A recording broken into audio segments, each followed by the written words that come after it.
out the way. Hell no. Hey, I'll start every Ja Rule song all over again. I swear to you guys. You guys are messing with me. My boy, was it Hot who sent me that video? I already had it. It was somebody. I think it was Hot this year.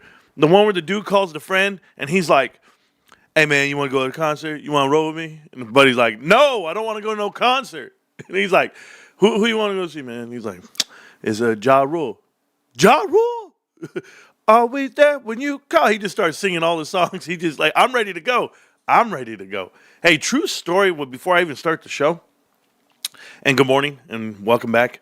I know it's a Sunday show. I don't usually do Sunday shows, but guess what? Your boy's off on Sunday today for the first time in a long time. But so I was like, man, I'm just going to go live. I told my wife. I was like, baby, my wife made the best breakfast I've ever had. And she beats out everybody, bro. This woman is magnificent. I'm going to tell you, like, the shit's good when you start taking pictures of it. Like, before I ever took a bite, I said, hold up, wait a minute, let me take a picture of it.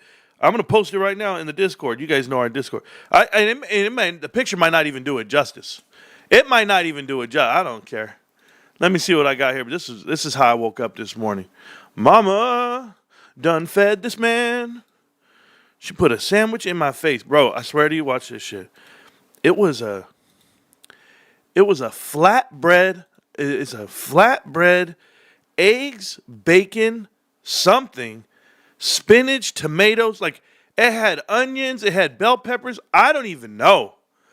All I know is she had some time and she was doing her thing. That's all I know. Boop, there you go. Anyway, back to the show. Back to Project Rocket, what we will be talking about today. We'll be talking about a lot of things today. My goodness. But I did want to talk Ja Rule. Hey, I've actually met Ja Rule. True story. Hey, we want to know what's going on 9/11. I'll never forget that. The comedian. Was it Chris Rock? Who said it? I forget. Like, can we go to Ja Rule? See his opinion on 9/11? No, we don't give a shit about his opinion. No. I met him. Check this out. So there was a concert where I live. My wife is a huge Ashanti, Ja Rule, that whole shit. That's her cuts, all right? Like, you guys get out the way. The shit comes on. She's not stopping. And I only find like a couple of songs decent. You can't dance to Ja Rule. I mean, it plays. It's like a mellow dance groove. You're just like, all right, whatever. You don't get too hyped. Nah. Clap back, I get excited about that song. But my wife's out there going to concerts, screaming top of her lungs and shit. And I'm just like, I don't care. So we were at the nightclub after the concert. And they were like, yo, Jaws backstage. He's in the VIP behind the walls or whatever. I don't even know. Like in the doorways and shit. And he had a whole crew with him. He's this big, bro. He's tiny as hell. And my wife is like, oh, babe, Ja Rule wants me to go over here. And I was like, excuse me? What? And my wife has all her friends with her. And I'm just like, you want to go hang out with Ja Rule? She's like, we're going to go over there, babe, right now. And she had 4 of her friends with her. And I was like, okay. Go be a groupie. I don't know. My wife loves Ja Rule, right? And he's right there standing there looking like a little fraud. He's like, hey, what's up, man? And then I walk up, and I'm just as big as his security guards. And I'm just like, hey, what's up? Not you. Okay, we got it. Now, 15-1, okay? Do you know what the ratio is today? Do me the math. And don't give me this $3.50 shit. That stock is a 10-1 reverse stock split on a float of 500 million shares.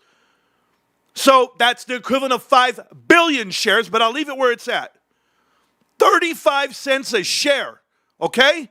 Versus GameStop. And I know GameStop says it's 23 and some change, but you got to times it by 4, babe. You have to because they did a 4-1 split. So when you go to 4, that's $96.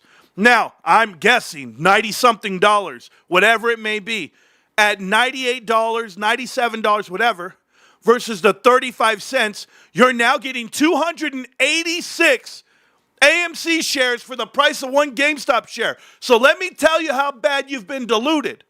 More than you could ever imagine. The dilution is the pollution of your mind. You're delusional right now. If you don't understand that there are numbers greater than 0. When you dilute, you go, you know what? I can only go down 100%. Have you met Mullen Automotive? Have you met AMC? Have you met private equity?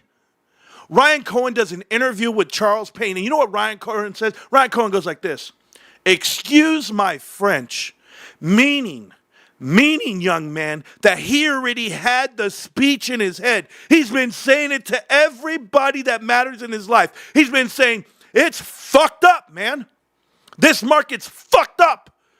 They're just taking money. They're taking profits. And guess what they're taking? Fees. 2 and 20, a couple of chosen few elites. Ryan Cohen, a billionaire, retail investor, said they're the elites. Do you know why? Because he went into the belly of the beast. He was on the board of directors. He looked around and says, holy shit, this is crazy. This is what it is? Great. You could never beat them? Well, guess what? We're winning. We're about to beat them. So before you guys start promoting other things to me, don't do it. It's Sunday, babe. I prayed. That's all I do on a Sunday. It's a day of worship. And you know what else? Right next to it, I wake up and I go live and I go, GameStop. Can't stop, won't stop. GameStop. I'm looking for you guys. I'm looking for all you haters out there on this company and this investment, because we're going to start talking about it, Tony De Niro. I want to know why Carter Corner Pocket, this new YouTuber that I've never heard of, Carter's Corner Pocket, he had you painted all right. This dude painted you up perfect. He said, hey, why the hell do you pump all of these other private equity play, every stock you want to talk about, and you just keep it in the mindset. Keep it in the mind. Keep it in the mind. Keep it in the mind. Hey, man, go check out this stock, GNS. Hey, man, let's go talk about this one. Who cares if you're positive or not? Stop talking about it. Stop talking about it. People that don't matter, stop talking about it. Don't put them in your circle. Marantz, you need to do the same thing, Marantz. You need to stop talking about other YouTubers and start talking about the positive things at GameStop. Nah, no, I don't. I don't have to, because somebody has to tell the truth out here. In a world full of liars, in a world full of keeping people, I guess, holding them accountable. My show is called the Hold Accountable section. You know, I'm going to hold you accountable, bro. All right? I'm going to tell you guys something. I was given two options years ago, 4.5 years ago, to buy a stock. I was given GameStop or AMC. And I said, I'm going GameStop. And I was right. I was given two options for president. I was given Donald Trump or Miss Harris. And I feel I got that right, like a lot of people do. The unfortunate part is somebody like Trump, who only comes in with one agenda, the business end of it. He only cares about a bigger number at the end of the day. That's the problem right now. A lot of you guys have worked for companies that put you and they marginalize you to be a number. There's no family feel. There's no connection. Only when they have to, right? Only when they have meetings and they sit there and they go, this is family day today. They go, it's a bring your daughter to work day. Have you guys ever done one of those, bring your son and daughter to work days? I did one when I was young. My mom worked for Gannett, and my mom was one of the directors and stuff, and she was bring your son and daughter to work day. And when they brought us there, it was awesome because my aunt worked there, my two aunts worked there, my cousin worked there, I ended up working there, and my brother worked there. My brother was a sports writer. I was a sales executive for recruitment advertising. I was salesman of the year 3 years in a row. My other cousin, he was an IT director. He worked there. He was an IT guy. Everybody worked for Gannett. Did we know that it was private equity? Not at the time. But you should have seen us when we were young. And it was because Rico, right? Because when we were young, I think we were like 10 years old. They opened up this new office, and everybody came in. And this is where I met Arnold Schwarzenegger. This is where I met a lot of people running for governor, because they always want to know the print the like, do you have, the endorsement? But so a huge print publication and online. That's where I was, careerbuilder.com and all the above, right? So we're not working there yet. We're young. We're 10 years old. And my brother and I, we go to bring your son and daughter to work day. And when we go to work with my mom, Rico's crying. Rico's crying in the corner. And I'm like, what the this dude's weak, bro. Why are you crying, bro? And then he looks at my mom and he goes, and my mom's like, Rico, why are you crying? My mom goes, and Rico goes, well, you told me that you work with a bunch of clowns and I don't see any. So yeah, that's what happened there. That's a true story. But hey, guys, bring your son and daughter to work day is a great thing. I don't know if you guys have ever done it. Take your kids to work with you. Let them appreciate what you do, and maybe Rico won't cry so much. Yeah, I swear to you, I have a lot of smoke for a lot of people, and that's one of the guys right there. Anyway, what was I going to talk about? Oh yeah, here's why I was talking about it, because of Trump. All right, sorry guys. What's up, boys and girls? Buy more tomorrow. I hear that, Jay. I hear that. So here's why I was going to talk about it, because Trump just passed this new crypto law. He passed the new Genius Act. He passed a lot of things, right? And the other thing that he passed, what people saw, was the 401k. Your 401k was going to be allowed to invest into private equity. Okay. This is a huge problem for America. There are a lot of ignorant people on this planet. And these people won't know the difference. Yeah, my dad took me to work for him when I was a kid and never let me leave. There you go, Michael. Sure. So I'll tell you what my dad did with us when we were young. No. So the crazy part was Trump has now put out this new EO that passed or whatever. I don't know how it all went through, but it says that private equity or that 401ks can invest into private equity firms. This is going to be a huge reckoning. You know, the best part about Ryan Cohen is he talks to you and he says time horizon. His time horizon is much different than everyone else's. One, yes, because he is a billionaire. Two, because he's very young. So those are all beneficial things for me because he's my generation, my age. A lot of the older folks, that's not a good thing for them if they're looking for a return and trying to get out of Dodge, right? That's just the nature of it. A lot of people in this world go from securities to bonds as they get older. Your 401k will transfer, right? You have a target date 401k. A lot of people don't know what that means. Target date. Okay, what year are you going to retire? 2045, 2055, depending on your age, right? So they give you this target date of when you're expected to retire. So you start saving based off of there's aggression levels, right? They go, okay, well here's how aggressive we are into this fund that we're going to be investing in. And over time, it goes up and down because the markets go up and down. They fluctuate. And sometimes you'll hear people come on the TV, I lost so much money in my 401k. You haven't lost anything. The value of it came down, but it goes right back up with the market. Matter of fact, when the market comes down and the value of your 401k goes low, like really low, you're supposed to open up the floodgates and invest even more. You're supposed to buy the bottom of the market and keep going up from there because you know it's going to go ahead and go up and to the right like markets do. They eventually get back. You shouldn't be concerned with what your 401k balance is if you're in your 20s, 30s, 40s, maybe even 50s. But that's the headline, right?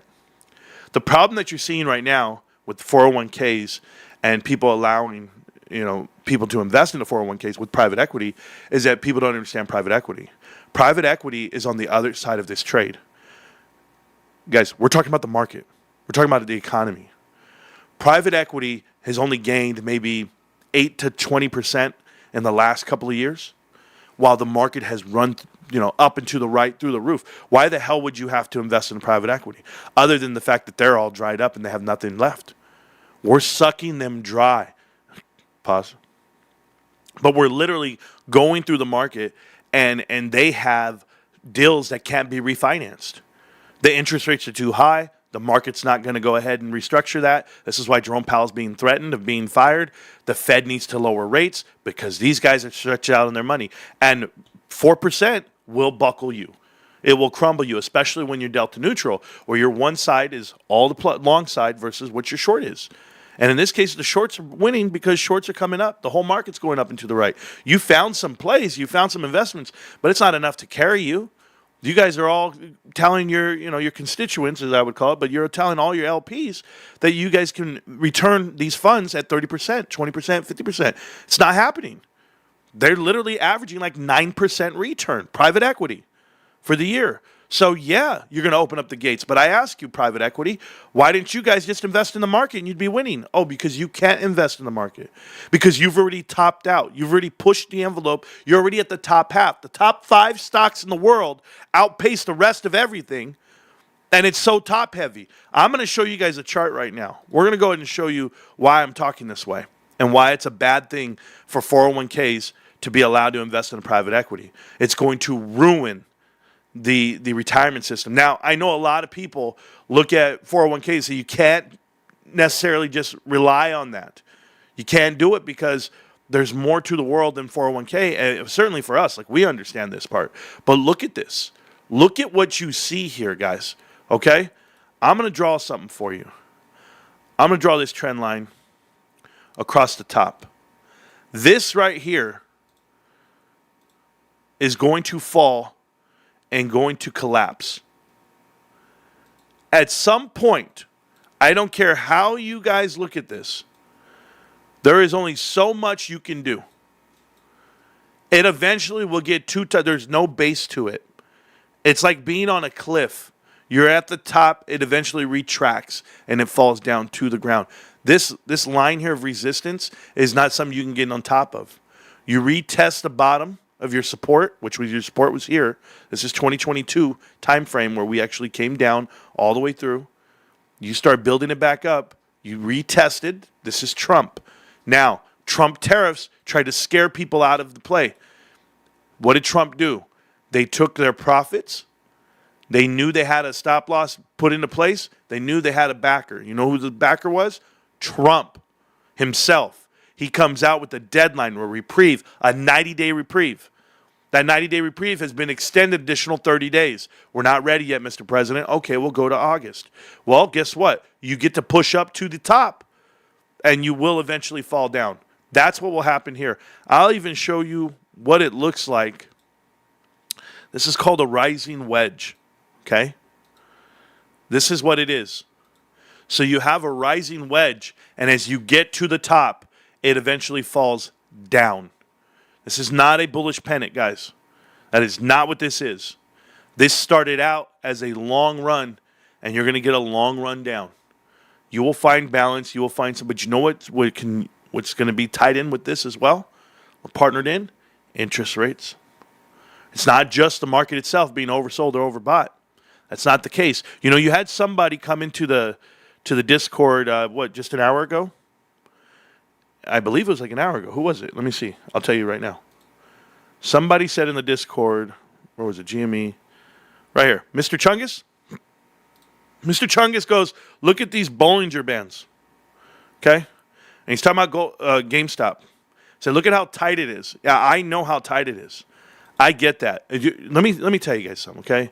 I don't do the TA talk with you guys. I don't. Reason why? Because I'm not a day-to-day action guy. I'm a forever guy, right? But I will tell you, when you look at GameStop and you start looking, like we have this trend line. See, people don't understand this true level of support. We've touched it twice. We're now at a third time, and we're following the line. We're going to go up and to the right? Okay, so if you want to talk about on a daily, something like this, and then let's go turn on Bollinger Bands. Let's go do that. Where is it? Indicators. Boom. Bollinger Bands. All right, so here's your Bollinger Bands, guys. Okay? I want to explain this to you guys so you guys understand, like, clearly why it's so tight right here. This is a sideways run right here on the side. Whenever you're good thing I already have RSI on. Okay. Whenever you're looking at Bollinger Bands, do not look at them without RSI. You have to have RSI on. Okay? Now this is we'll call it there's the average, okay? The purple's the average. It's like what they call the mean, okay? And in this case, whenever a stock goes up above the top line of the Bollinger Band, way up here, it's going to return to the mean right there. It will. It'll return there. That's the average. So it'll break out, and it will come back. For day traders, this is what they use. They use top, mean, and bottom. It's called mean reversion, okay? So mean reversion is one thing as you come through. And mean just means reversion is return, mean is average. That's where you're at, okay? So whenever you break above the top of the Bollinger Band. Now, you break below the Bollinger Band. You see it down here? You break below the bottom. We had this like step down. Well, that's a good entry then. That's a good entry if the RSI touches that 30 mark. Now, the RSI has to touch there because if it doesn't touch there, then there's still room to fall. But it touched down at the 30. Good entry point down here. Now you get to ride it all the way out. As it rides out sideways, is your RSI increasing on the daily? Barely, somewhat. But it's still getting tighter, right? Now, let me show you what I mean by this. If we're looking at Bollinger Bands and you look at how it had a breakout up here at the top, you see this breakout right here? So if you would have bought in, you touched the RSI at 70, you already knew it's coming back down. You're already over the top of the Bollinger Band, and it's at the top of your RSI. It means you got to get the hell out of there. Yes, honey. You want some fruit? Not right now. Not right now. It's not gonna be there later. I know, honey, but not right now. I'm grinding. Okay. Love you. Okay, so same thing here. Touch below the Bollinger Band, but the RSI was at 0. It's right here at, well, what we call 0, ground 0, 30. So it's not really going to go down further. This is where you're at. You'll test this bottom run, right? But look where you're at. Your RSI's here. So now you're ready to run. You bought in at the below the Bollinger Band here. RSI's the bottom, the ground. Great entry. You enter down here. Boom. Spikes up above the Bollinger Band.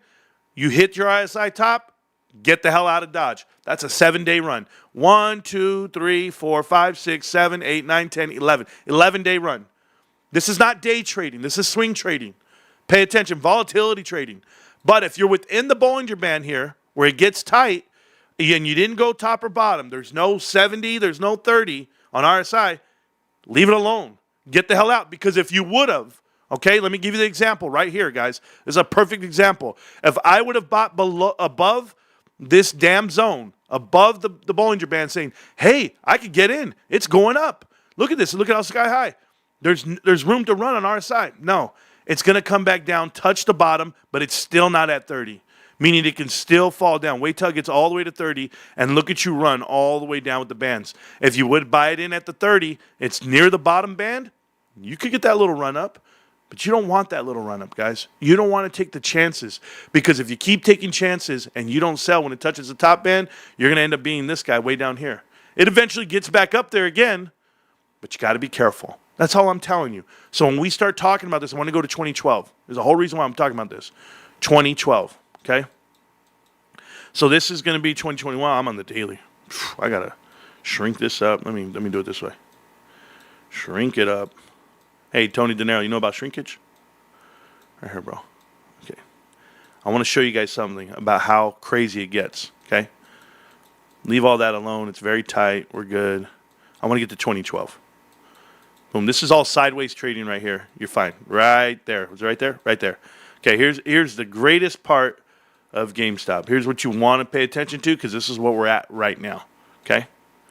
Now, right here, on GameStop, you're going to see that the RSI was relatively low on the 30 the whole way. It's coming down on the lower leg of this Bollinger Band, the support line.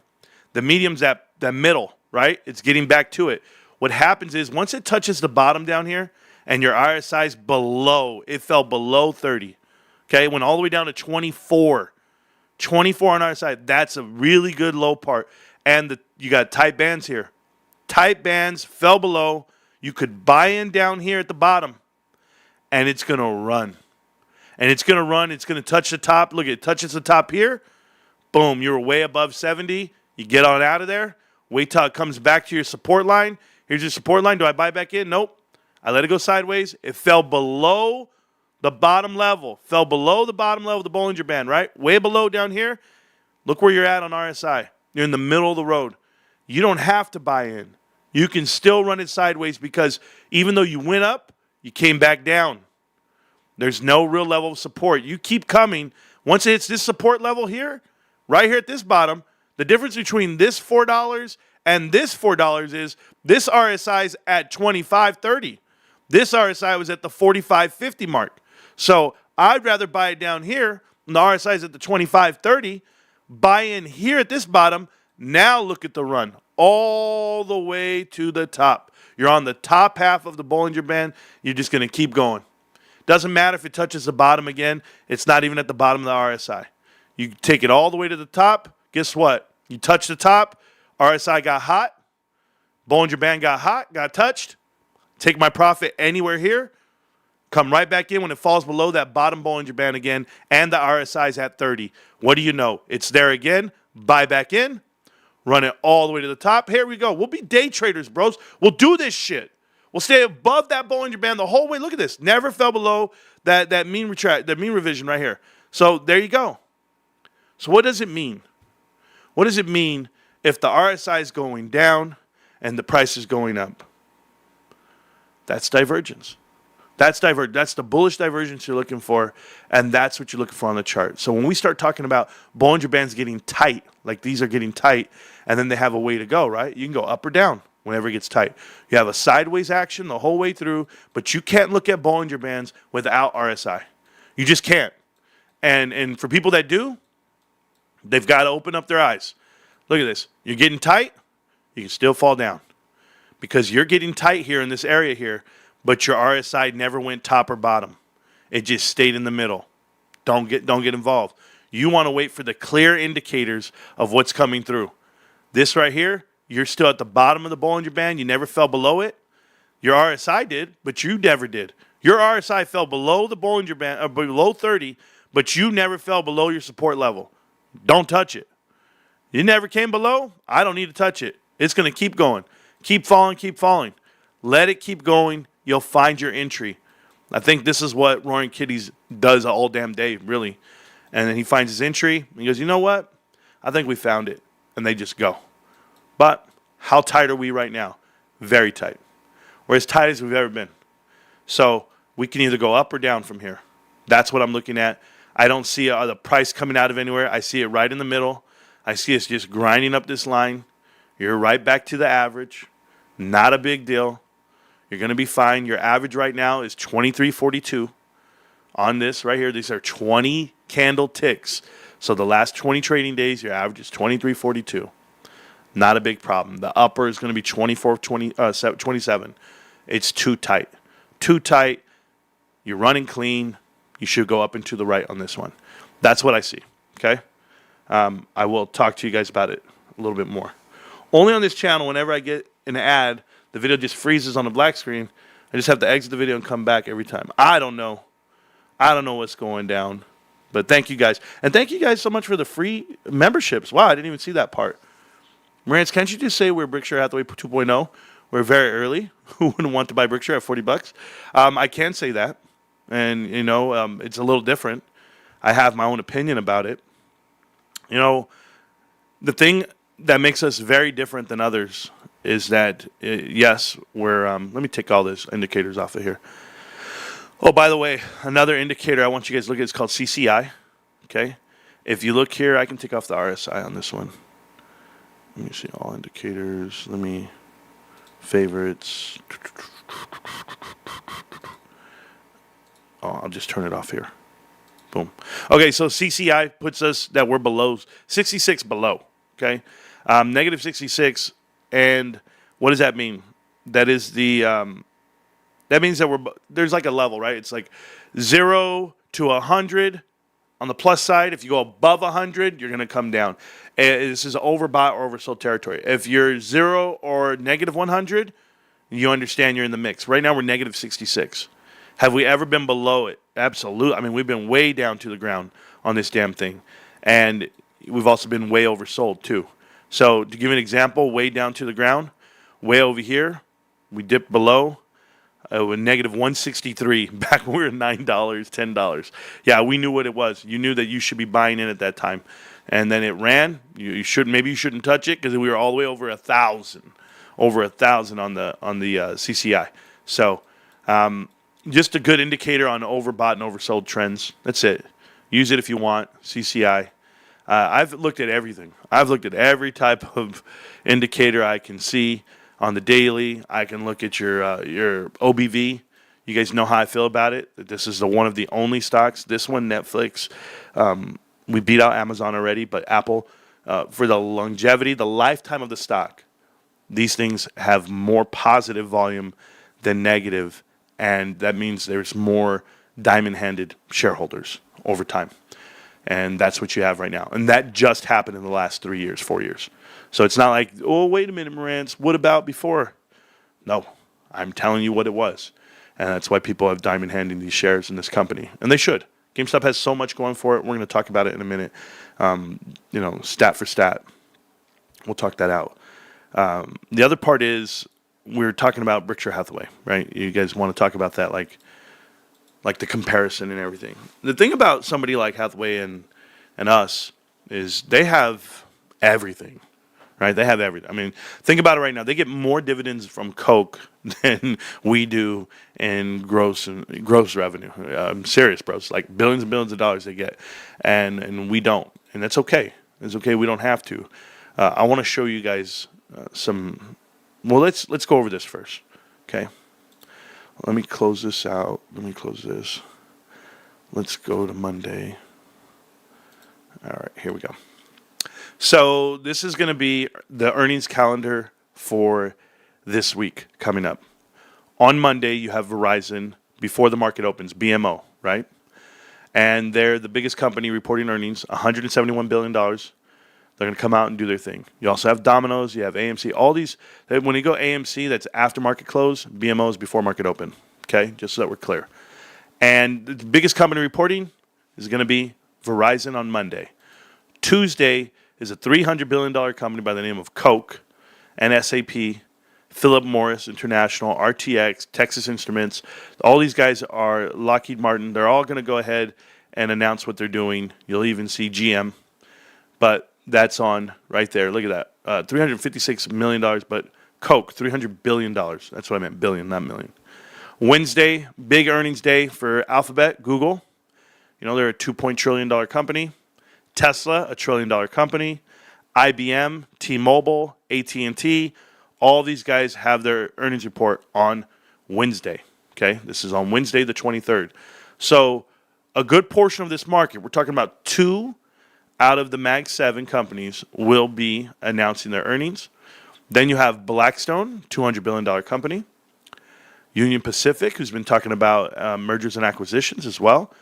But you have a lot of that going on Thursday. And then on Friday, on Fridays, it's usually before the market opens, not AMC on Friday because it's the end of the week. So I don't see anybody really that I care about. Maybe Phillips 66, but nothing too crazy. AutoNation, maybe I'll pay attention to that. But a lot of it will be in the middle of the week. So are you going to have volatility on the markets, right? Are they going to go? Quite possibly.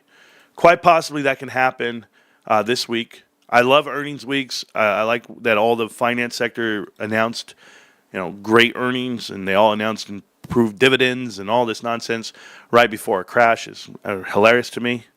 But Wells Fargo, Citi, all of them, they all announced their earnings last week. And I have the same problem that I had then that I've heard now is if everything's so great, we're all on the same page, what the hell is the president talking about? Why are we looking to decrease rates? I don't think a rate cut's coming. I know the Fed's going to go ahead and announce sometime in the next 10 days if they're going to cut. I don't think they are. I don't even think they're going to do a cut in September. You know why? Because last year they did a cut just because. It didn't need to happen. But because they said they would, they did, and it was priced in. I think the market knows that Trump's not going to impose more tariffs internationally. So what do? They pump until he does. So they have from now until the next 12 days, and then here we go. Here comes the pain trade. But 90-day reprieves are not gonna save you. Trump's absolutely scared out of his mind because when he announced the bullshit ass tariffs, here we came and the market just burned off 20%. And then you had to walk in and be like, hold on, I did a deal. I have a deal for everybody. Everything's on pause. It was like, no. Yeah, you can't scare me. It's like a fake tough guy shit. It doesn't work with me for markets. I'll tell you why it doesn't work. Earnings are coming out, and 3 things are going to happen. First is you've got to find out where the tariff is. Everybody's announcing they made profits off of tariffs, right? You got it on customs, and here comes in some money. Okay, who's paying for it? Is it going to be the consumer, the exporter, or the importer? Which one is it? Because if it's the exporter, it's the countries, right? It's the countries that are shipping the shit here. If it's the importer, well, then it's the companies themselves, and their earnings report shouldn't be showing so well. And if it's the consumer, well, then it should be inflation, and now we're in a stagflation environment, and that'll crumble the markets. If you're going to fire the Fed, that'll crumble the markets as well. It'll show instability when it comes to the countryside, and it'll show all these markets. This is not a free and trade market. It's just not. The U.S. dollar comes down in value. I heard Carter's Corner Pocket, that YouTuber I've never heard of. That's awesome, dude. He actually was saying, hey, man, I don't want my dollars to get diluted. I don't want them to not be worth anything. And I'm just going to tell you, Carter, unless the yield on the 10-year, the 2 years, it gets increased, your dollar's going to be devalued. And that's just it. They keep coming down because you know what? You can't put pressure on it. You can't make it fall apart. Japan is doing it now. Think about this. I was told a year ago that the carry trade from Japan crumbled the markets in one day. It was in August 4th. I don't know if you guys remember this last year. August 4th, Japan increased interest rates to 0.25. Guess what? 0.25 interest. That right there reset the markets. Everybody was scared. Everybody's out of money. Do you know it's at 3% now? It's at 3%. You tell me. You guys go ahead and tell me what the hell's really happening. Pumping up one side of a trade, pumping up one side of a market, the top side of the market. When you're short the whole damn thing, GameStop's going to win like you guys have never seen anybody win. I'm going to tell you another reason why. Now, remember what I told you about private equity? Private equity comes in, they manipulate companies, they destroy them, they're category killers, and the winners of these categories are going to be the Walmarts, Costco, Sam's Club, the big brands, right? All these big retail stores. They're going to win because everybody else is getting killed. I have no problem with it. I understand the logic behind it. We can just get rid of these categories. We don't need Joann's Fabrics. We don't need Michael's. We don't need Bed Bath & Beyond. We don't need Linens and Things. We don't need a lot of these stores when we have a one-stop shop for everything else. Well, guess what you don't have a one-stop shop for? You can't include pet supply products. You can't include, premium pet products, so that's why Chewy won. You can't do video games because we're so different, the consumer of video games, and then even Pokemon cards and everything. Like, the demand is there, but you don't have the supply because you don't have the retail space. You don't have the footage. You guys in retail world are already capped out. Whether you're going to fit a SKU count of 4,400 items or 50,000 items, you can't add more. You know how many products you can sell when it comes to popcorn? Ask AMC. AMC says we're going to launch popcorn. What I tell you wasn't going to work because there's already 12 on the market. You can't take the market share. There's a total addressable market for each category. And in this case, when it comes to hobby cards, football cards, basketball cards, TCG cards, you name it. You can take a whole chunk out of it with your GameStop because you're the largest, you have the biggest brand, the biggest imprint on it. These guys, there's no such thing. There's no such thing as a card shop, your local card shop, your LCS. Where is it? Where's this franchisee that's going to come out and put GameStop out, to bed? You can't. GameStop took a category, they're maximizing it, they're perfecting it, and they're pushing it. But do you know what's different? Out of all the GameStop and card shops in the world, PSA partnerships, I don't care, whatnot, you name it. I don't care who you are. Do you have $9 billion? You don't have $9 billion. Cool. Meaning you can't get more return for your dollars when you wish you had those dollars. We all wish we had $1 million when the housing crisis came so we could have bought mansions on the beach. But we didn't have the cash to do it. Personally, do you know what's about to happen? This market, when it does fall down and when it does reset, because we have no certainty here. The only absolute is that we're reckless in the administration, that we only care about a number at the top, not at the bottom. Remember, the economy is judged based off of the sum of all parts. I'm so sorry, Tony. The sum of the parts. Sum being S-U-M, not S-O-M-E. The market is graded and ranked based off of what it's worth. 6,200 points.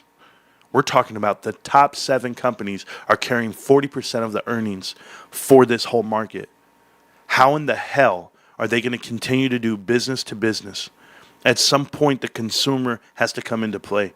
You have to have a product and you have to have a means to get it to them. And I'm telling you now, this consumer is stretched. I've seen the decline in pharmacy. I go and watch it all. Johnson & Johnson, Pfizer, all of it. Do you know what they're cutting first? Pills. Pills. People are having less babies. People are getting the babies potty trained. And the elderly are taking less vitamins. I've already looked at this. Guys, I study this shit all day.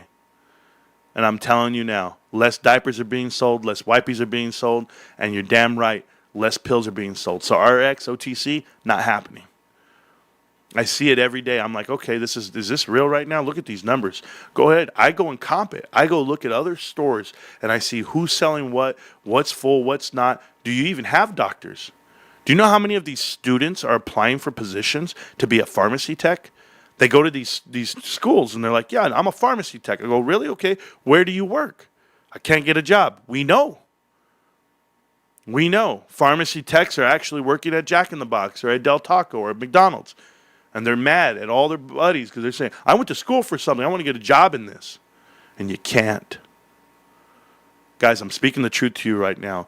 There are signs of this whole market going to a pause and falling down. And when you start seeing new rules coming into place, like 401ks being involved with private equity and being able to invest in them, it's because they're friends, right? They're friends with the administration. Private equity comes in, they buy influence. Jared Kushner takes out a loan of $250 million from Apollo Global Management, and you don't think Apollo has influence on this administration? I think you should do this, Mr. Trump. Mr. Trump was going to name Mark Rowan as his commerce secretary. He did Howard Lutnick. You know what Howard Lutnick did? Howard Lutnick leaves his firm, Cantor Fitzgerald, puts his son in charge. Can you imagine? You're in charge of Cantor Fitzgerald. Is it Ben? Is it Ben Ludwig? I can't remember his name right now. But you tell me, Benjamin, just like Benjamin Black. How in the hell is your dad on the damn cabinet, partners up with Trump, and you're running one of the biggest hedge funds in the world? You don't think you have influence about what's about to happen with this administration? The ties are deep. We're not allowed to talk about it? Maybe we're the only ones who know about it. Maybe the 14,000 people that watch this show right here on this channel, get the information from us, maybe we're the only ones who know about this shit. No one else does. I believe that. I believe that tenfold. Don't get mad. Get even. You know, I have notes for the show. I don't know if you guys know I have notes. This is my notes. It says private equity 401k, the EU threats from Trump of 15 to 20% tariffs, exporter, consumer, importer. Those are the three things that I worry about when it comes to tariffs.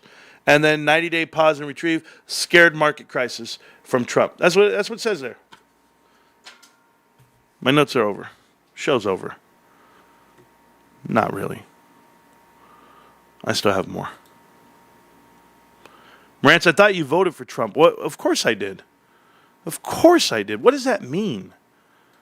You guys are like children in here, man. You guys are like dudes who have sex without condoms. I'm telling you right now. Yeah, man. You know, she told me she gets around, so, you know, she said she might get pregnant. I was going to be the only one to take a risk. It'd be both of us going to take a risk. Either she might get pregnant and I might catch something. What?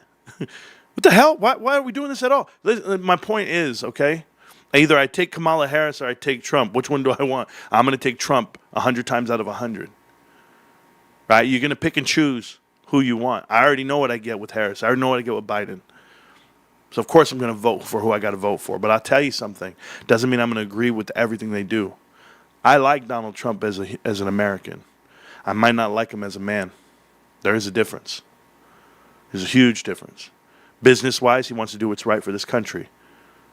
Personally, I don't know what the hell he does half the time, and I don't care. It's not me. I protect my family. I do my thing.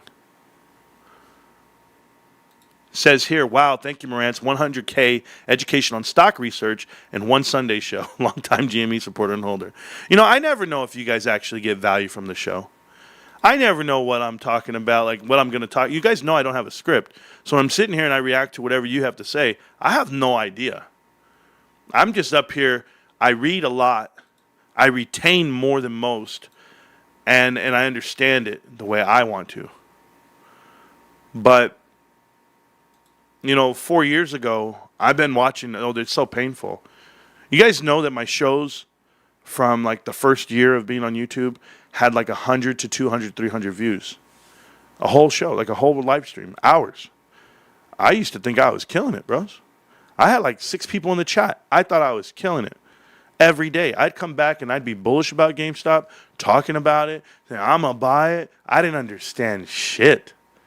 Not nearly what I know now. Not even close. But that's the part about being a professional. If you're really going to take the time to learn something and implement it into your life and study every day, you better show some results. If you're going to the gym every day, I better see a six-pack. I better see some improvements. I better see something. Well, I've been going to the gym every day. The mental gym, and I'm in here, and I'm learning a lot. And as I've been learning all these things, I say, this is how ridiculous GameStop is, why it's not fair, why this market has it wrong, and it's going to be that much of a monster. You were still stacking dubs. I mean, I was, but it's so different now. I was reckless, bro. I was out there spitting some crazy shit. Like, I was saying things that I couldn't defend, but I knew were true. But I didn't know how to defend it. Now, this is why the meltdown doesn't come back anymore. This is why you won't see interviews with Martin Scarelli or anyone else. I've earned my stripes. I know this. You can't come in here and debate me about fundamentals on stock market and value and GameStop. You can try. You can be Tony De Niro and swing for the fences, but that's all you're going to do. You're going to be swinging out because there's just no way. These guys don't even come in here anymore. They refuse, and for good reason. This is GameStop. GameStop has a $10 billion market cap, revenue of $3.5 billion, with a net income of $204 million. When you go to the financials of GameStop, and I'll look at the annual. I won't even look at the trailing 12, the quarterly. I don't need to look at the last 3 months like I usually do, the last 5 months, 6 months, or 6 quarters, I mean. No, I'm going to show you guys something on annual. And this is like a really good thing for people to evaluate value. And then once you evaluate what you want to buy, you understand the valuations given. GameStop used to lose $380 million operationally. $363 million operationally. Now, when we say they used to lose this much money, you have to remember that they pledged X amount of dollars to an NFT marketplace, to new technology, to just a whole new setup of business, right? Personnel, leadership changes, identity changes. That costs you money.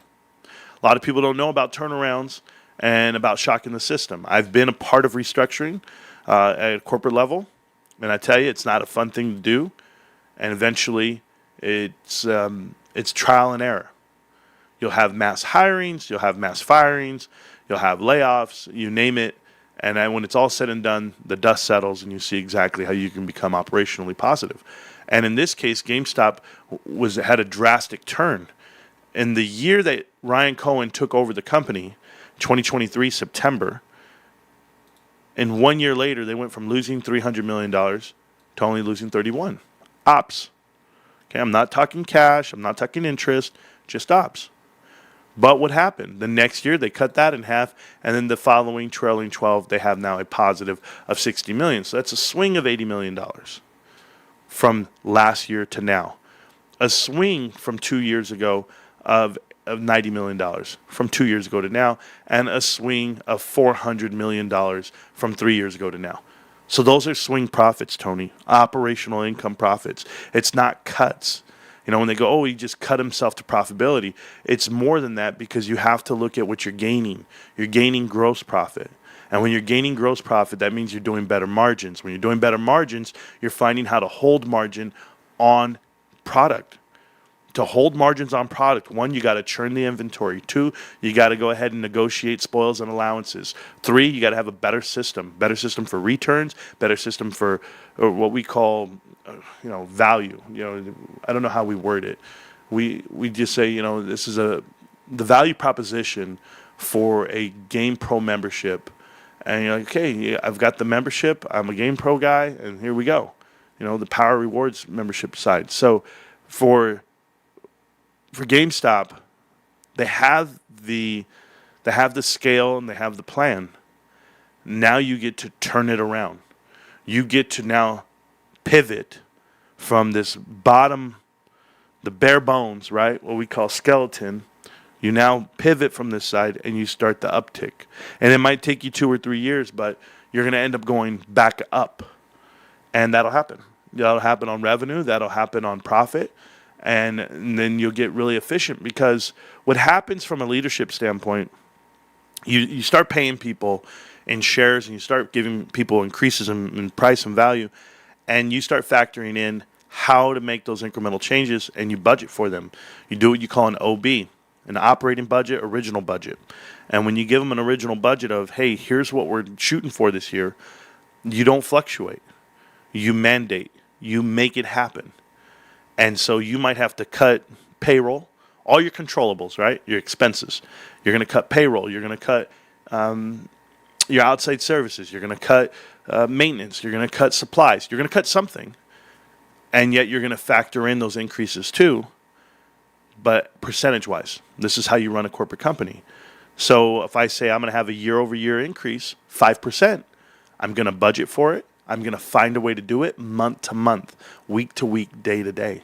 There's never going to be this mass land grab where I'm like, man, I missed it by a mile last quarter. I'll make it up because it's Christmas next year. No, you don't get that opportunity. You're going month to month against yourself. So at some point, this business is going to take on an identity of its own, which I feel it already has.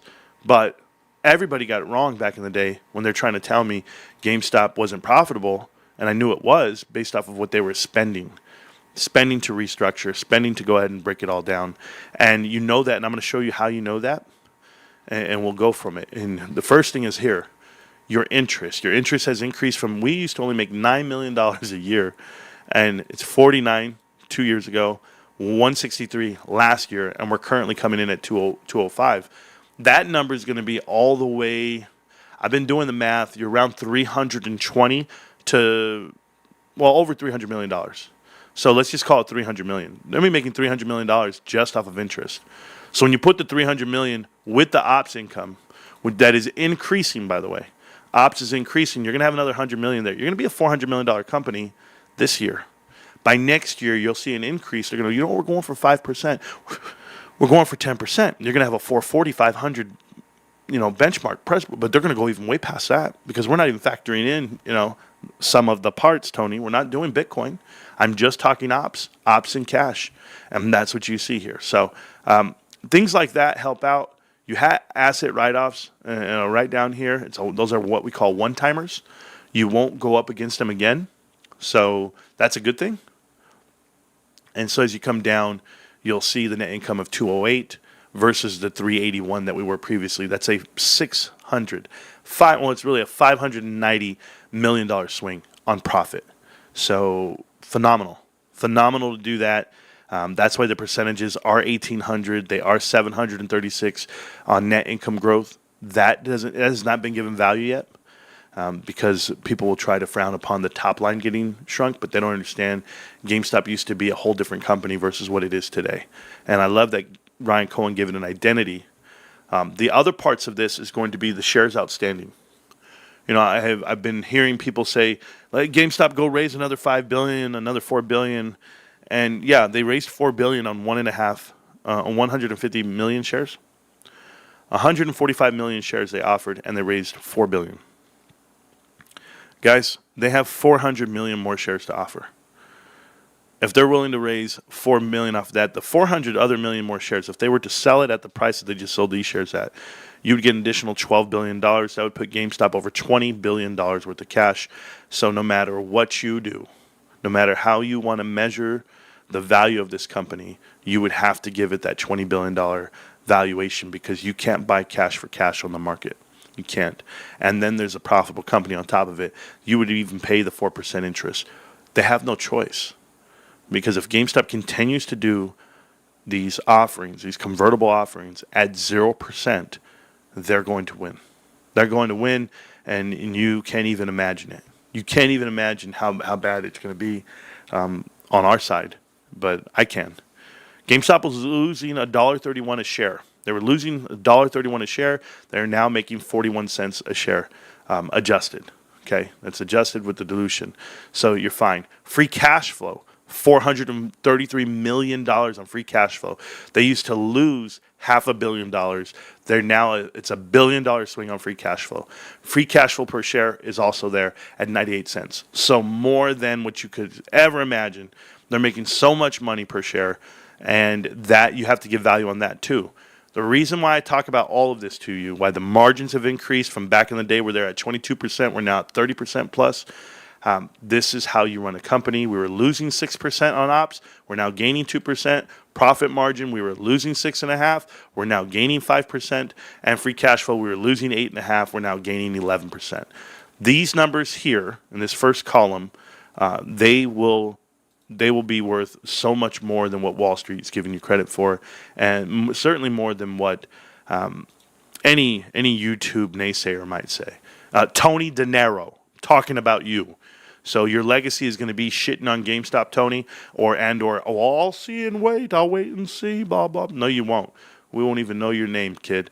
Tony, middle name No, last name De Niro. Right here. These numbers here are just the beginning. These are just the beginning.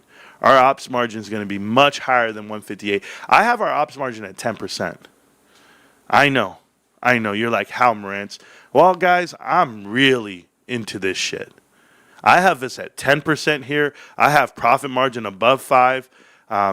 Maybe I'm wrong. Maybe it's 4, and this is 10.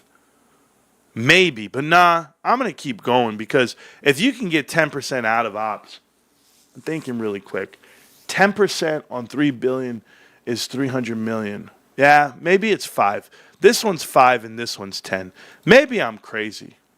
I could be crazy. I don't care. I really don't care. I think we're way up there. But, yeah, don't let me misspeak on that. I might be wrong here. Let me go check it out real quick, T. I'll tell you how I know it. I'll go here to the quarterly. This is the quarterly gives it all away, okay? Yeah, okay. Check it out. So profit margin is 10, without a doubt. And then you're operating 3.5. I have you somewhere around 5. Because you had 6 here. Yeah, you're going to be way up there. And margins, we're holding margins. We know we're over 30. So there's just no way we're not. And that's just because what we're selling. So free cash flow might come down. This free cash flow might come down. I doubt it, though. But you're going to be in the over 10% range, which you want to be. So you want to be 10, 5, 30. Think about that. It would be like 30 points a game with 5 assists, 10 rebounds, and free cash flow is going to be what I'm getting paid to do it. That's all I'm telling you. I'm pretty good at the stat stuff, Tony. But let me know, because watch this. I'm going to show you something which you guys don't give value to. I'm not done. We go to ratios, okay? I want you guys to look at the change from GameStop. P ratio, okay? Price to earnings ratio, right here. Price to earnings ratio. We were at a 671. Nobody wanted to buy us. Everybody made fun of us. We had made $6 million for the whole year, and everybody talked shit. You guys remember them? They used to come in here. And I'd be like, don't worry, babe. You guys are doing the wrong math. I know we're better. And guess what? We came out at a 91. Then we're at a 91, and everybody's like, hell no, 91. Nobody buys at 91. Have you seen the market? Everybody's at 91. Everyone's at 50 and 60. Okay, what are we right now? We're at a 49. We're at a 49. Go look at the market. Matter of fact, this 671 rivals Palantir right now. But forward PE, what they see us doing in the future, is right here at 37. Isn't that a hell of a number? I've got a better one for you, T. You know that price to sales ratio is one thing when we were trading below our sales, which is phenomenal, by the way. We're now at 2.72, which I don't have a problem with. I really don't. It's this price to book that I have a problem with. This is the one that I've been talking shit to you guys about for the longest time. All you meltdowners, all you kids in the crowd. Tony De Niro is a meltdowner. He hangs out with Noisy Korax. He gives them a platform, just like Platinum Sparkles and the rest of them. They're all meltdowners. They're not GameStop supporters, nor Richard Newton. Let me tell you guys about these people. They got it all wrong. GameStop used to trade at 48 times book. This is when the whole world is melting down. The whole world is coming to you saying GameStop's not worth shit. How is it trading at NVIDIA times book, right? 48 times book. Then the price gets shot down. Shorts come in. Everyone's kicking its ass. It's still trading 4x book. The market trades at 5x book, Marantz. We know that. GameStop traded at 5x the book value.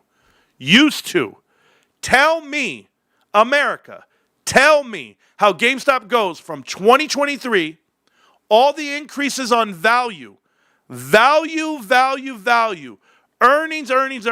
I could even go to free cash flow where it trades at a multiple of 323 on free cash flow percentage, right? Ratio, FCF ratio, 132, 92, 24. They have more cash flow than earnings. They literally make 24 times their share price to the free cash flow.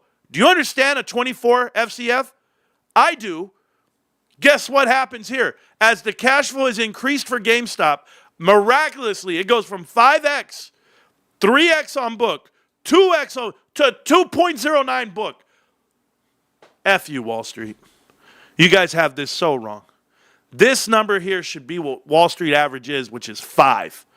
You should be trading at 5x book. And if you traded at 5x book, guys, I'm just letting you know now, you would be trading well above $50 a share. But they won't do it. They won't do it because they know what happens when you get into the S&P 500. You're not shorting the S&P 500. You're going to call it quits. You're going to wave your white flag, a la Tesla.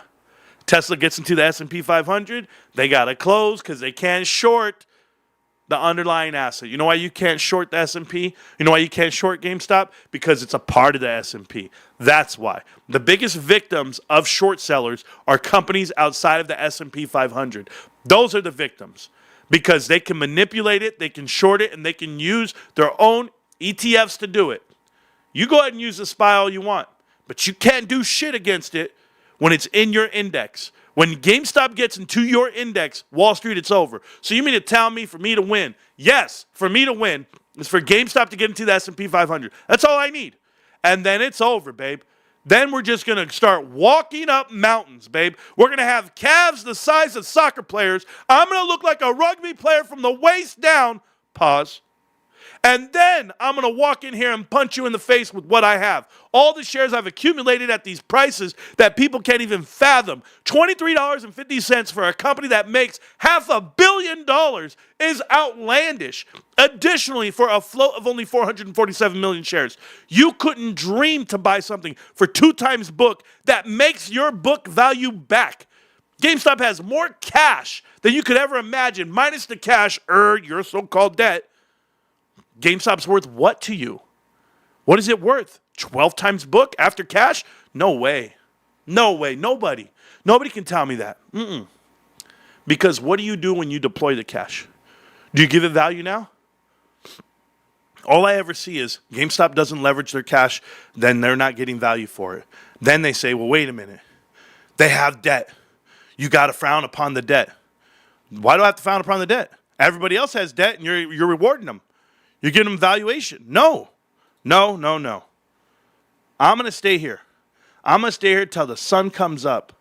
And I'm going to keep reminding people about what GameStop is. You're at Project Rocket right now. You think they just called it that because they wanted to? The Project Rocket is here. Ryan Cohen went out and did a public interview and said he hates short sellers. It's the most un-American thing, and he doesn't day trade this stock. He's not going anywhere. All you guys who think you know better, you don't. I'm telling you. Have you ever seen a guy who says he's a professional gambler? A guy who makes millions and millions of dollars and says he goes to casino and that's how he makes his money? He makes his money by playing blackjack or poker because he's better than the dealer. Right? Have you ever seen somebody be successful that way? No, Dana White loses more than he makes. They all lose money. They don't make money. Those are day traders. Those are these so-called swing traders. Those are these investors, as they call. No, the real investor is the diamond-handed investor. A guy who puts his money away, walks away. He'll come back to it later, and he'll keep putting it in. Keep putting it in. Market comes down, you keep putting it in. It crashes, you don't get discouraged because you know the truth. You heard Ryan, right? Ryan said the stock will take care of itself. Your CEO just talk to you directly, guys. Not through an earnings report, not trying to sell you some shit on numbers. He wasn't trying to sell you anything. He was just there to talk to you, to communicate. And you got people doubting this shit? The first guys out in front to make a video, they rushed to make the video before even the damn video was over. And they don't want to talk about private equity? Because maybe they work for private equity. Maybe they're paid to put out some misinformation, get one other person off the trade. It's okay. Hey, Tony, I'm going to outlast you, dude. Not only am I going to out-earn you, which I already do naturally without the damn YouTube or my investments. I'm talking about in life. You're a loser. I'm a winner. I get that part. But I'm going to outlast you. You're going to die. You're going to die with all your losses and all the views and all the manipulation you do. I will outlive you and I will outlast you. Because this is eternal. GameStop is forever. It's forever up and to the right. It's never going down. And what do I mean? It's never going down. You can't bankrupt us. You can't get us off this play. Ryan said he's here for the long haul. He said buckle in. He said YOLO. And he owns the most shares of the company. He is retail. And I'm retail too. You guys thought I'd end the show with that? Nah. I'm here, babe. I get to read everything to you guys. It's Sunday. I ain't got nothing to do. What am I going to do today? Ryan's interview was fire. Thank you. He makes disappearing. Oh, man. Meow. Rock. I can't read that one. Sorry. Project Rocket Baby. Thanks for all you do, Marantz. God bless. Schellinger. Thank you. Schellinger's been a huge supporter of the show and the Discord. You know, these guys who actually help out with the Discord and keep it going. I really appreciate you. Got to save this one. It's a classic, Marantz, going hard on the numbers. The numbers go hard on themselves, man. But I appreciate that.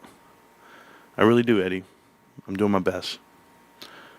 Yeah, you know, guys, I was looking at other investments. I looked at all this stuff. I was like, is this what's next, right? Like, what's coming up next? And a lot of people are looking at these metrics that I was showing you on the screen and trying not to give them value. But, you know, the biggest metric for me is going to be like not only like how we run our show and our shop is 9,000.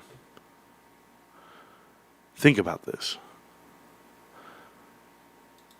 There are over 9,000 PSA graded cards on this website right now. In February, there were 1,400. Matter of fact, in February, there were 24 Pokemon cards on this website.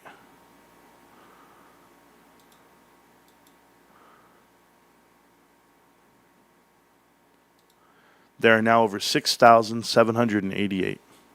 There are over 1,000 one-piece cards.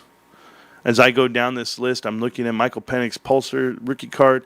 You see all these things here that people want to trade and buy. And you're looking over 9,069 cards available to you. Phenomenal number, guys. It's going to keep going up. And that's a good thing. It's not a bad thing. If you understand the value of Pokemon cards and how they hold value, you'll know that it's going to keep appreciating in value. Those PSA graded cards are art pieces, you know, relics, and people got to catch them all. And I would also tell you a lot of people don't know that it's at GameStop. You have to continually educate people, and I plan to. I'm doing a meet and greet, guys, coming up. I'm going to be traveling with my wife, my lovely camera lady. We're going to be traveling up the state. I'm going to hit up a couple of beaches. I'm going to hit up, hopefully we'll try to do the Cowboys training camp next weekend. This same day right here, I'll be filming, and the day before and the day before. But I have a lot of stuff to give away. I'm going to be giving away stuff. I don't have like necessarily like big things like one whole piece to give away. It'll be like focuses like this. Like probably the biggest thing I'm going to give away is only worth about maybe like $40.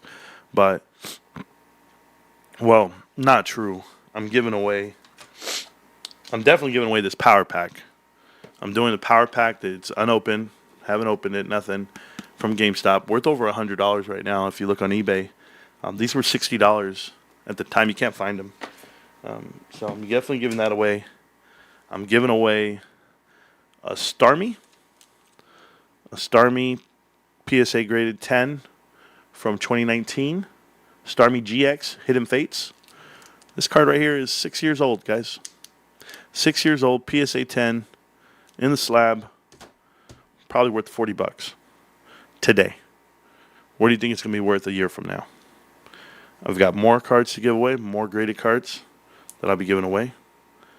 I've got them, a 10 and a 9, but they're all going to go.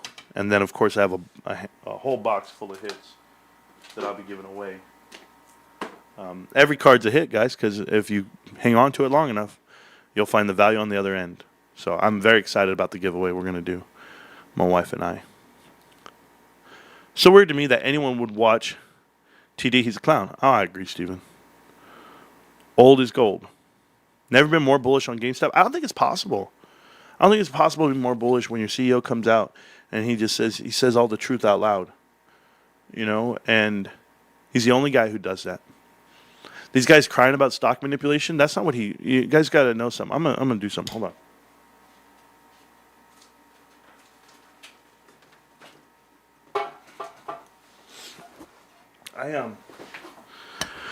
Oh man, let me tell you guys, man. It's a long night for me. I got to sit down. My back is hurting. I usually stand and stuff when they're in my stream, but I worked all night last night. It was inventory, and I'm one of the guys who's in charge of inventory for my company, and it's a big deal to count up $19 million worth of merchandise, and you're in there hand counting, you know, and you're in charge of the whole thing. And then I probably didn't get out of work until almost midnight, and I was just so tired, exhausted from it all. This is my 26th inventory, and you know,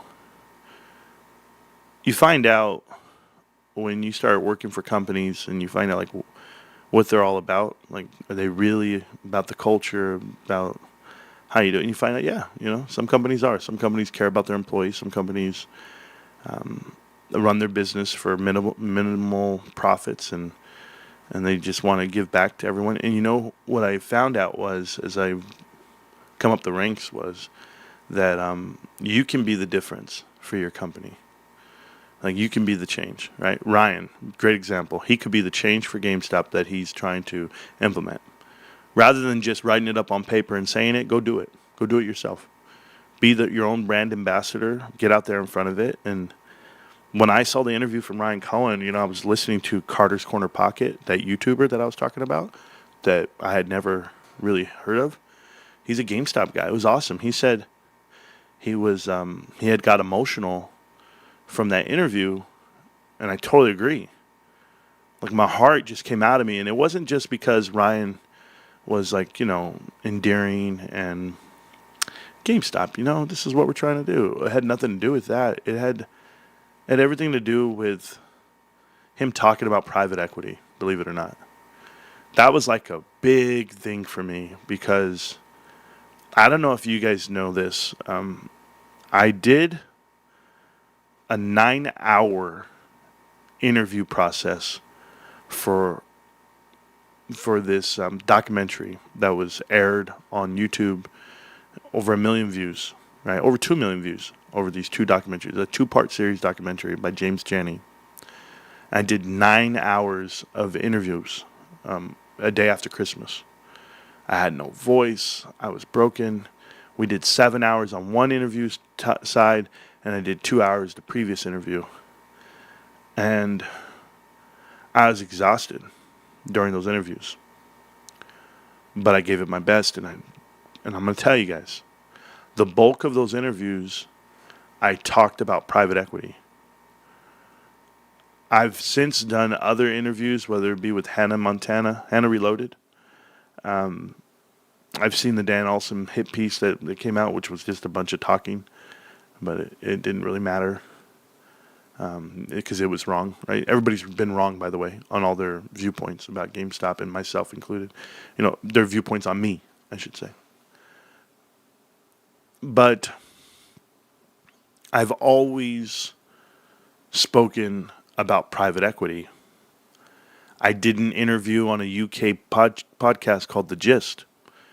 And the bulk of that was, hey, connect the dots, private equity. Like, go look at Connect the Dots. It's on YouTube. Google it. Type Connect the Dots Marantz. There's 92 parts. Go watch them. And when you watch them, you're going to be like, wow, okay, I get it. It's private equity that's destroying America and companies. And if you're investing against private equity, you're going to lose. 99 out of 100 times, you're going to lose. I told you there's only been one time where I saw private equity go into a company and make a profit and do the right thing, and that was with the Twinkies, right? The Hostess. They carved out that asset, and they made it profitable because it had identity, it had a backing, and boom. Maybe it was just a perfect thing, but I've seen them tear apart every company. JCPenney, Sears, Macy's, Zell's, Linens and Things, GNC, Claire's, Pier 1 Imports, Bed Bath & Beyond, Tuesday Morning, all the bankrupts, right? Joseph A. Bank, Men's Warehouse, you name it. Those companies are all gone. Circuit City, Radio Shack, Blockbuster, Toys R Us, everything, Kmart. You saw them destroy companies inside and out. They carved out every asset. And that's just in retail. I'm not even talking about, the other sectors they're in, where they go after insurance and they go after healthcare. And once you find out like what they're really doing, and then you see it attacking your company, you're like, whoa. So that's the problem I have right now. The problem I have is private equity made a bet against GameStop. They put all their money into investments to destroy GameStop, and it didn't happen. Now those general partners that manage that money, they're still going to make their money. They're still collecting fees. What proved that to me was Melvin Capital, Gabe Plotkin. Gabe Plotkin, his fund lost $4 billion against GameStop in January 2021. Borrowed money, gave it back, closed the fund, retired out of it. Say, I'm not trading anymore. This is it. I'm done, right? He didn't lose $1 himself. No. He got paid his 2%. He got paid his 20. He got his 2 and 20. And he's been trading forever. He's been making money, managing people's money for 2 decades. He went and bought the Charlotte Hornets from Michael Jordan on a discount. Michael Jordan had to give him a discount. He did. If you ever go read into it, it was a $500 million discount. And it's been reported that Michael Jordan lost $500 million on GameStop. So if he gave him a discount, and that's what he used as collateral. Like, people don't understand. There's some idiots out here, some kids out here don't understand. You go out there and you get some cash against a fund, and the fund says, well, what are you going to put for collateral? I'll put my team up. It's worth $3 billion. Okay, cool. Well, you lost. You don't have the cash because you got margin called. Great. We're going to go and use that collateral we talked about. There's the new headline. There's the new contract. And Gabe Plotkin didn't lose anything. He actually gained. So once I found out that private equity doesn't risk their own money, that tells me everything that we're dealing with here. You're dealing with people who can shut down stock markets and trades. They didn't shut down the whole stock market. They just shut down GameStop and 9 other securities that just happen to be private equity investments. All of them. All the companies that got shut down the day that GameStop got shut down in 2021 were private equity investments. Everything you've seen pushed out in front of you, private equity investments. S&DL, AMC, Bed Bath & Beyond. I've seen them all. Everything Jackie promotes, private equity. And I've always said it. How do you just make it up? How do you wake up one day and go, what? I'm going to look at Wolf. I'm going to look at Tupperware. Hey, how? Where did they get the name? Where would you ever look up Mullen Automotive from? How would you ever know to look that up and invest into it? I would never. It was told to me one day. I was like, where the hell did that come from? That's the world we live in. We live in the world of confusing and infiltrating and manipulation. This is why I love our Discord. This is why I love the YouTube channel we have.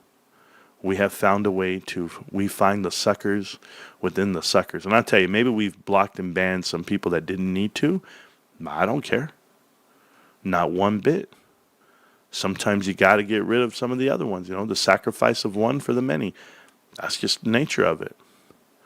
Now you're not going to get it right 100%, but I'll tell you what, the minute you start talking sideways, I figure it out real quick. I got a guy out here talking about, oh yeah, I bought all these options on Bed Bath & Beyond. I made my $40 off the calls, and now I'm here. I took that money, I'm putting it into GameStop. Like, just writing that, you're gone. I don't care how you make your money. Don't write it in the chat so that people can emulate the same thing. I'm going to tell you something about day traders and swing traders. They say a lot of things, guys. They say a lot of things online. You got to read Ross Cameron. You got to see Matthew Kors. You got to deal with trades. And you know what you're dealing with? You're dealing with the bottom rung of society. You're dealing with people who know not to get involved. So one thing I give my brother not credit for, but like I understand where he's coming. Rico gives out gambling advice. The winners. Here's the winners of this team. Here's this and that and that. And he charges for it. And he doesn't bet any of his own money on those same predictions that he gives. That's the part that I don't like. I talk about GameStop. Do you know where my money goes? I've got over $27,000. That's what I have saved up. That's what I put in. That's all I could afford. I'm trying to do my best. You can't fault me at that. I was watching my first videos ever. It says I invest $20 a day. I said, damn, see, I've been telling the truth since the day I started. Look at that. They don't even understand what the math is. $20 a day plus some bonuses plus some COVID money. Next thing you know, we're at $27,000 4 years later and counting. I'll see you in 4 more years, and I'll have $40,000 in there. That's the way I'm living my life. And that's a lot of money to me. It's not a lot of money to you. It's a lot of money to me. It can change my life. You know why? You know why I say it'll change my life? Because I'll live stress-free. Maybe I'll sleep a little better. If I knew I had 4 new tires on my car, and the tags are paid, insurance is paid, and everybody's taken care of, everybody's well fed, and we get to sleep at night, Dad did a good job. That's life. I'm not looking for wife-changing money. I'm not looking for yacht money. I'm not looking for Lambo money. I'm just looking to live my life. So maybe I just have a little bit different view on these investments than others. I was expecting Ryan Cohen to quote or shout out Marantz at any point during the interview. Challenger, I hear you, man. I hear you on that. That Ryan Cohen interview got to me too. It felt like he was echoing what you have been saying for all this time. He was saying all the stuff that validates what we've been learning together because of you. CXT, I appreciate that, man. I really do. It was a surreal moment for me. It was. And the meltdown can make fun of me all they want right now. I don't care. It was like God talking to you. You guys ever been there? Like, it's like a spiritual moment. Something happens. Like, you guys don't know this. The show started, right? I'm listening to the hardest song ever by Ja Rule, right? And clap back. Boom. And I'm just in the zone. Boom. My wife walked in. You guys saw me walk off the screen. Do you know what she did? She said, honey, you're never going to believe what just happened. I was like, what, babe? What happened? She goes, I'm walking the dogs. She's walking the dogs. And a hummingbird came up right to her face, flew in her face, went to the dogs, flew around them, and then left. See, my wife is a big believer in hummingbirds. And she thinks like that when people pass, they come back to you in the form of something. And in this case, she's always around, and her grandmother, she always thinks it's her grandmother is a hummingbird. And then she's saying, Binks. I think it's Binks, because you know what the dogs do? The dogs sit outside the back window, looking at the backyard. They're looking for Binks. They haven't seen Binks in 3 days. They're so sad without Binks. That's their big brother. Binks has been with these dogs since they were here, since we got them. Binks has been punking these dogs left and right. They don't know what to do. Binks is usually here to jump on them, and there's no Binks. And they're looking for Binks. And it makes my wife so sad. She is like distraught. And I'm like, Mama, don't worry that, this is all part of life. But my wife's not trying to hear none of that. She coming over here crying to me about hummingbirds. Bro, guess what? Like I've said, you're all where you're supposed to be in life. My wife is such a believer in a lot of things that I support her no matter what. Next. Are you making a difference? People always pay more for entertainment than education. Here I've got both for free. Thanks for your hard work and stay well, Marantz. Thank you, Mike G. Yeah, I try to give you guys education mixed in with, entertainment. It's hard to find on the internet, trust me.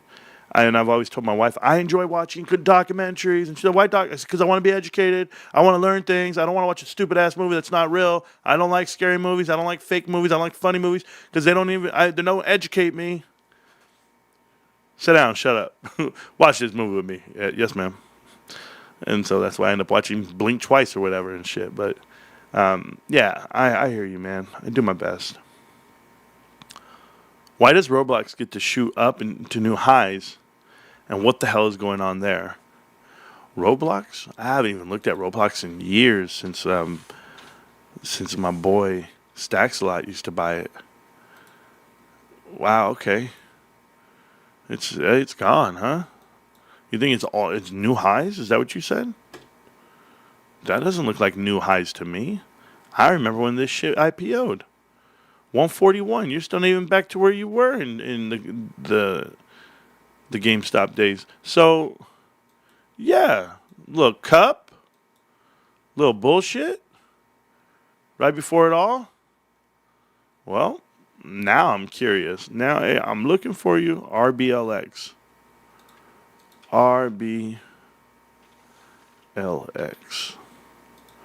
Roblox.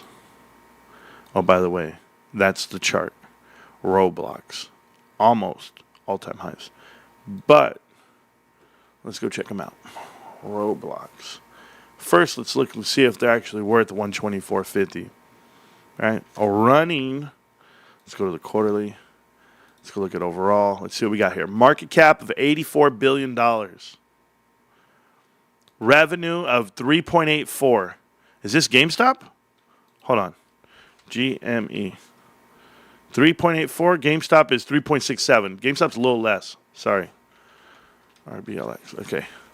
So you mean to tell me GameStop has the same revenue, but they're 8x less. Okay, got it. Net income. GameStop makes $200 million. Roblox loses almost $900 million, almost $1 billion a year. They have more shares outstanding. Terrible. Let's go look at the financials. Revenue. Oh, revenue is phenomenal. It's growing. It just grows and grows and grows, guys. Every quarter, it's just growing. Look at this. Boom. Finally, it broke $1 billion. That should be noted. $1 billion. Cost of revenue increased as well, which really sucks for them. Gross profit increasing. Phenomenal. They spend tons of money on gross profit. Look at this, guys. Their gross profit's here. Their SG&A's here. More than 50% of their gross profit is SG&A after the fact. No. You can't win. R&D, 374. Operating expenses total is 541. How in the hell is anybody giving this value? They're still paying $10 million a year in interest, and they literally never have made a profit. Never. Yet they're $80 billion on $3 billion worth of revenue. $80 billion. Dude, this is such a pump and a dump. Get the hell out of here. GameStop makes more free cash flow as well. If this is worth $80 billion, holy shit. Margins? No. Operating? No. Profit? No. Free cash flow? Yes. That's all they have is free cash flow. And even then, they're just tied up with GameStop right now.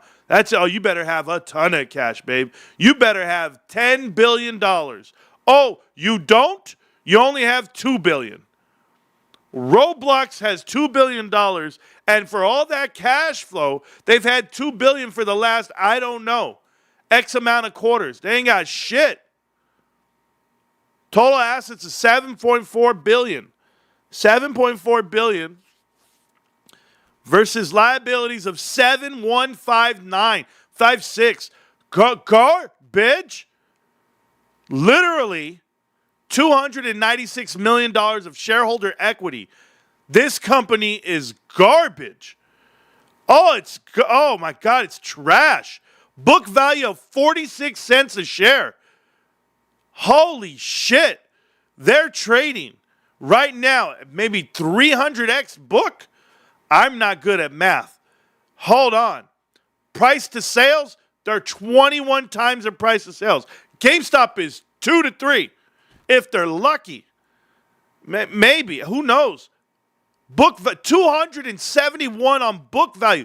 Tangible book value, 608. Who the is buying this thing? Free cash flow oh my goodness, 96. Oh, operating cash flow 82. No. Debt to equity ratio is a 6. GameStop's at a 0.16. Get out of here. How?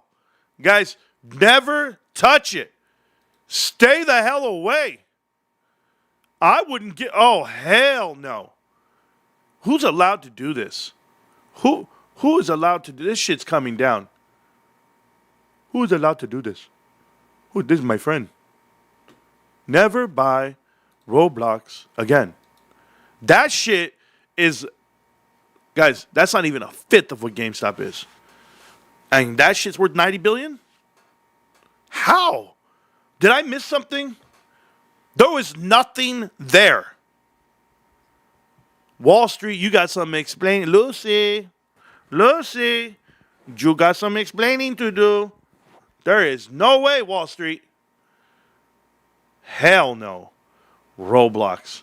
Burton, great question, bro. It should be nowhere. Oh, for real. Thank you. I'm reading the chat still. Thank you so much. Ryan Cohen is totally watching. Yeah, Ryan Cohen. Hey, man. Ryan, we love you, bro. Wendy thinks you're the hottest man on the planet. Apparently, Carter's wife thinks you're very mysterious. That's Carter's Corner Pocket, this YouTuber you should really watch. And then there's also, who else? Sharon and Amber, they both love you, Ryan. All the girls love you. Even the guys, bro. I know a lot of guys will probably line right up for you, bro. Sure Thing Media LLC promoted both Cosmos Health and Mullen. Get the hell out of here, dude. I'm seeing more positive articles on GameStop. Is that a good thing because we know private equity owns the media? Yeah, I mean, they own the media, but at what point are they going to go long? Oh, excuse me. Every short seller eventually becomes a buyer. They got to buy back in the shares, right? So when you start seeing positive news, I mean, you could ride that wave. But for me, I like buying things at the bottom. YouTubers started to make videos on it later. Oh, cool. More years, you will have 100K in that account. Yeah, Challenger. 4 more years? Yeah. I mean, yeah. There's just no way. She's not wrong. Animals bring messages all the time. Retained earnings on that shit on Roblox. I could imagine, bro. Hold on. Retained earnings on Roblox. Did I pass right by it? They don't even show it, bros. Oh, there it is. Negative $4 billion. Guys, they went from negative $400 million in 2020, negative $900 million in 2021, to negative $4 billion now. It's only gone up. It keeps going up, retained earnings. Negative $4 billion. Who is this, AMC? Oh, my God, bros. Roblox. And I've done it before. I've looked at them before, but maybe things have changed. I mean, why in the hell is it so? But you know what? I know a lot more now than I did then. So let's do that. Let's do that. All right, let's see. This dude right here, I don't care about giving these child molesters a place to play. That's why I hate Roblox. Co-founder and founding partner. Oh, you're one too? You helped him out, Gregory? You're there with him? Are you guys brothers or something? You guys are brothers? Dude, yeah, they're brothers. Yeah, I couldn't imagine that. My brother doesn't even talk to me. I'm so sad. I really can't live life without him. It's so bad. Gazillion Entertainment. Lucasfilms. Oh, UCLA. Business School. Anderson Business School. Right? No? Yeah. LA School of Business. Anderson, yep. Outdoor Technologies. Served as the Warner Media, Warner Brothers, Vessel Group, Hulu, LLC, Amazon.com, leadership roles. I'm trying to figure that shit out. General Manager of Amazon North America. Bro, why are you still working? I'm sorry, guys. Univision, there it is, Univision. If I ever made like $100 million, I just want to put this out there, like these dudes, right? I wouldn't be working. You give me a pay, man. All right, I'll see you guys, bro. The greed is crazy out here. Altos Ventures president. There we go. International and Technology Funds. Anthony Lee. Are you related to that other guy? Who's that guy who used to come in here and talk to me? Revlon. The CFO of Revlon.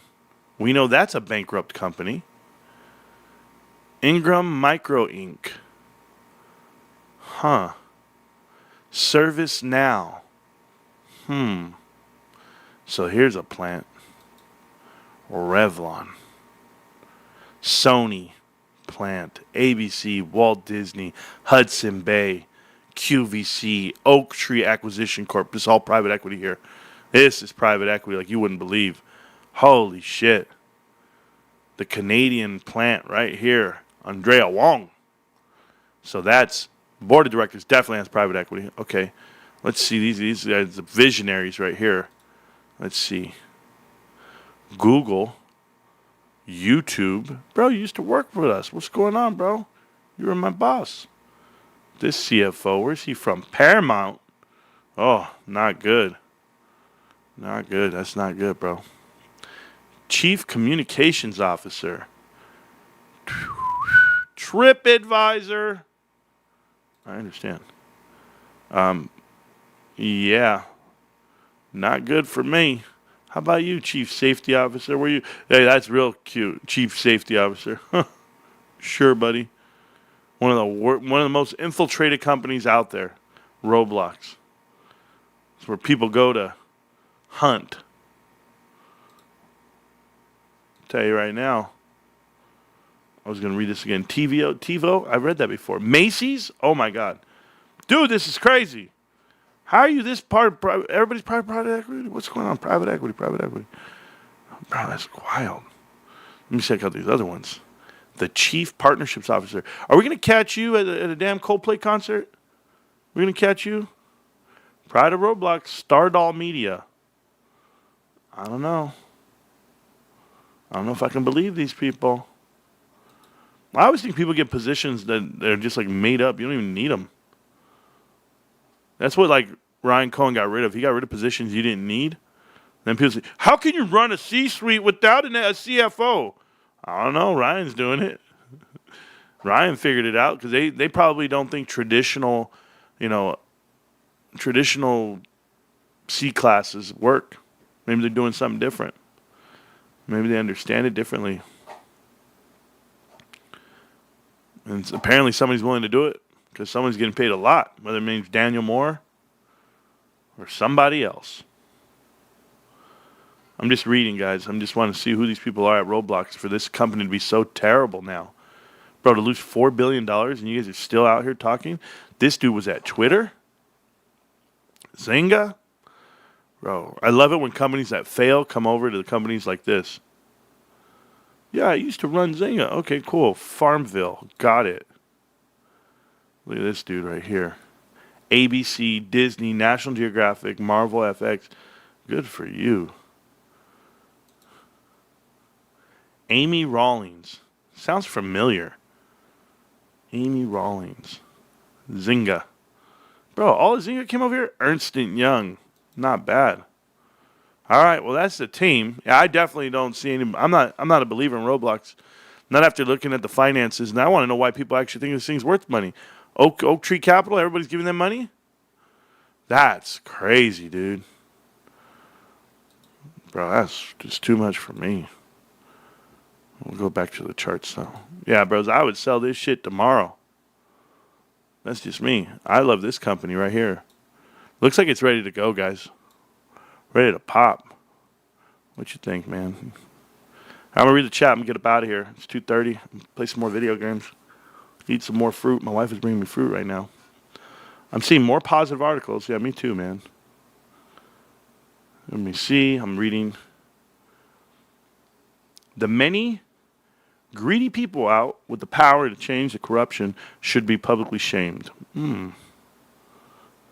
That was a great review of Roblox. Oh, it's bad, bro. Plenty out there from the top to the bottom, top and down. Damn you, YouTube. No alert. Endgame. That's 2 shows in a row, bro. I don't know if I believe you. I need some private equity to pump my RSUs as well. Oh, well, you know how it goes. Some of us get really lucky with our jobs, and then some don't. That's life, right? Hey, guys, listen to me, okay?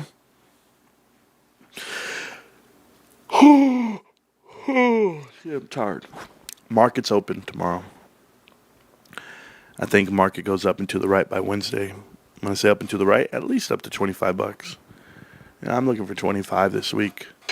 I'll try to find 28 the week after. Who knows? But this is the make it or break it time for the real market, the whole market. You have 2 of the Mag 7 companies announcing earnings.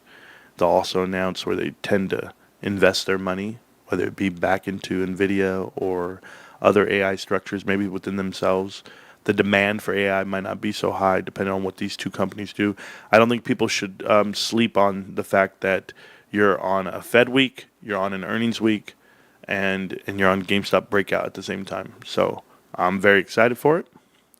And I just hope you guys got all the education, a little bit of motivation, a whole lot of truth, no financial advice from this show. And I thank you guys for showing up every day like you guys do. Thank you for all the love and support of the channel, too. Don't ever let me dismiss that from you guys. A lot of you guys help with donations. A lot of you guys help with the product and the giveaways that we do when we go walk the streets.